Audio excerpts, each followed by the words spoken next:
കാണുന്ന പേഷ്യൻ്റ് 10 വർഷമായിട്ട് back pain അനുഭവിക്കുന്ന ഒരാളാണ്. റീസെൻ്റ്ലി ഒരു 6 മന്ത് മുന്നേ ആളൊരു ദൂരെ യാത്ര പോകുന്നുണ്ടായിരുന്നു. അതിനുശേഷം ആൾക്ക് കാലിലേക്ക് നല്ല കടച്ചിലോട് കൂടിയ വേദനയും അതേപോലെ തരിപ്പും അനുഭവപ്പെട്ടു. അങ്ങനെയാണ് ഇവിടെ എത്തുന്നത്.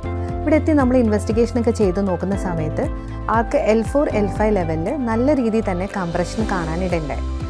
അതിനുശേഷം അയാളുടെ ഹിസ്റ്ററിയൊക്കെ എടുക്കുന്ന സമയത്ത് അവർക്ക് ലോങ് സിറ്റിംഗ് ആയിട്ടുള്ള ജോബാണ്, അതായത് ഒരു 6-8 മണിക്കൂർ കണ്ടിന്യൂസ് സിറ്റിംഗ് ആയിട്ടുള്ള ജോബാണ് ചെയ്തുകൊണ്ടിരുന്നത്.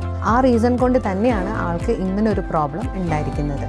സോ നമ്മൾ ഈ ഒരു നെർവ് റൂട്ട് കംപ്രഷന് ഡീകംപ്രഷൻ ട്രാക്ഷൻ സിസ്റ്റം, അതായത് ഈ കംപ്രസ്ഡ് ആയിട്ടുള്ള നെർവ്സിനെ ഡീകംപ്രസ് ചെയ്യിക്കാനായിട്ട് അഡ്വാൻസ്ഡ് ട്രീറ്റ്മെൻ്റ് ആണ് കൊടുക്കുന്നത്.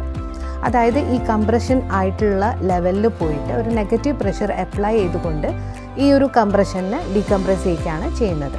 അതോടുകൂടി നമുക്ക് അതിനെ സംബന്ധിച്ചിട്ടുള്ള എല്ലാ സിംറ്റംസും കുറയുകയും ആൾക്ക് പഴയൊരു ലൈഫ് സ്റ്റൈലിലേക്ക് മുന്നോട്ട് പോകാനായിട്ട് സാധിക്കും.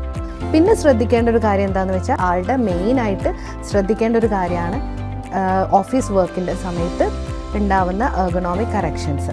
അത് പ്രോപ്പറായിട്ട് ശ്രദ്ധിക്കുക, സ്ട്രെങ്തനിങ് എക്സസൈസ് പ്രോപ്പറായിട്ട് ചെയ്യുക എന്നുള്ളതാണ്.